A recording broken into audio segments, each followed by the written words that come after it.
The experimental kickoff rule that was just decided on at the NFL owners' meetings. And I don't even know if Pat McAfee, when he found out about this, but now if there's a touchback, the ball goes out to the 25 instead of the 20. The Colts punter, kickoff man, Pat McAfee joining us. What's your reaction to this? Well, it all went down in my DMs, Dan, and it's all from old Paul Paps right there. I just found out about this from a direct message from your producer, and wow, I'm pretty excited about it. Why?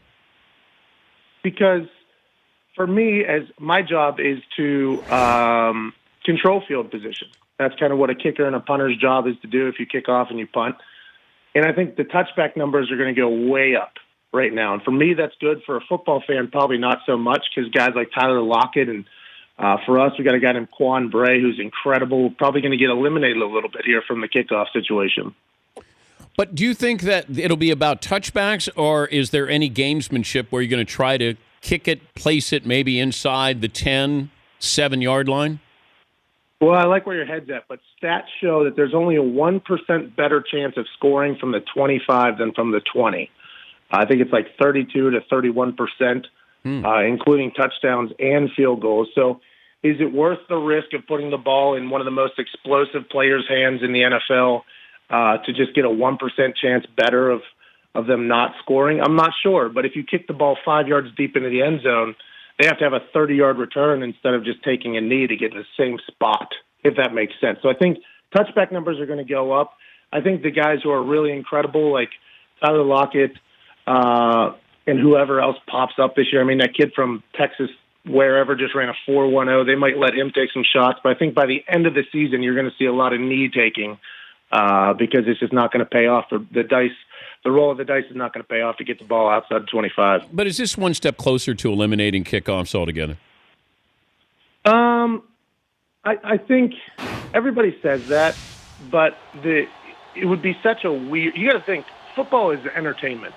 Right, that's what it is. It's a show, and to start a game without a kickoff, it's just that's something that couldn't happen. Now, granted, I think they are trying to eliminate the all contact because you got guys running full speed down, and you got guys sitting there waiting for them, and they're trying to eliminate any possible chances of more concussions. And it's an exciting play, but from an entertainment standpoint and from a show standpoint, I don't know how you could start the game without one. That would fit logistically and not mess everything up. So are they trying to get rid of it? Maybe, but I think right now they're just trying to get rid of all contact. How violent in the kickoff? How violent is the kickoff?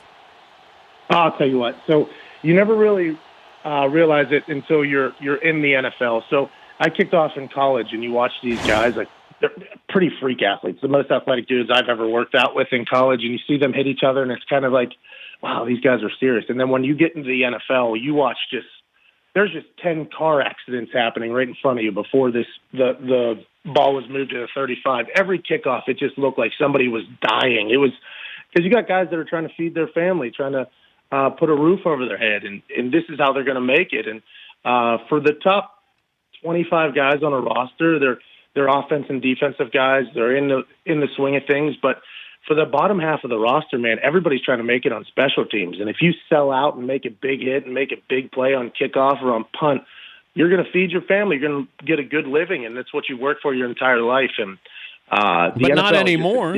That's not going to happen anymore. It's a different level of speed. And, well, I think what guys are going to have to do now is make plays in punt and punt return and stuff like that. But it is the plays last year, like, for instance, I kicked a lot of touchback last year, and we had a guy named Colt Anderson who's a special teams monster who his tackles got limited because of that, but he had to make up big plays in the punt team. So it's those types of things that are going to have to adapt and to change, but this is also that the future of the game is intact with the health issues and the concerns of everything that's coming out right now. How's your comedy tour going? Average, Dan. I think I'm pretty average. Averagely funny, I think. People laugh, but I think they're doing it just because they feel bad. But when do you know when what line, what joke you just kill? Doesn't matter where you tell it that you know that you're going to get a laugh. Anytime you talk about Peyton Manning, people laugh. All right, give me your Peyton Manning joke or story. Okay, so I'll never forget the first time I showered with him. Dan, how about that? I'll never forget it. So there I was a rookie, and we just got done with the workout, and I sweat, not as much as everybody else, but I still sweat. I was in the locker, and I decided, well, it's time to go take a shower. I put on my towel. I turn the corner. I walk in the shower, and bang, there it is. 6'5", laser rocket arm, pizza salesman. He looks at me. He goes, "What's up, Pat?" And I said, "Neither of us, man." And I go to my shower, and the water starts running on me. And I go, "Man, why did I use a boner joke with Peyton Manning?" I went to turn to apologize to him, to tell him I didn't mean to talk about his penis, and he was gone. And I thought I ruined our relationship forever, Dan. I thought it was over from there. Turns out he's a forgiving man, which I appreciate, and I hope that he doesn't remember that story until I just told it right now, and that's what it's all about.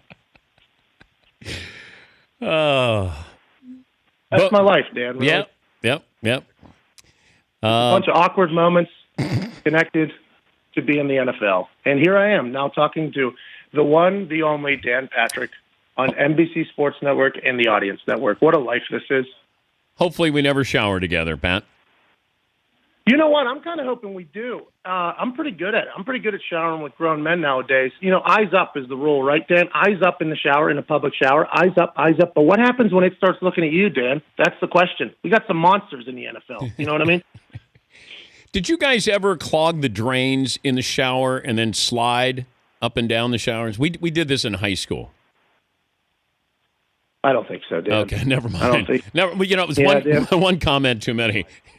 Yeah, I think that's where we draw the line. I experimented. I experimented in high school, so that's you clog the drain and you slide up and down in the shower.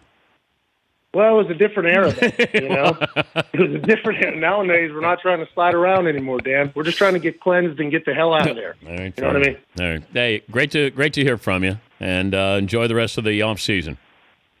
Hey, you got it, man. And I'm gonna hit a couple touchbacks for you next year, and hopefully you enjoy those because they're about to be a big part of the game. Yeah. I make that touchback as entertaining, as possible. Thank you, Pat. All righty. There's Pat McAfee, Colts punter and kickoff man.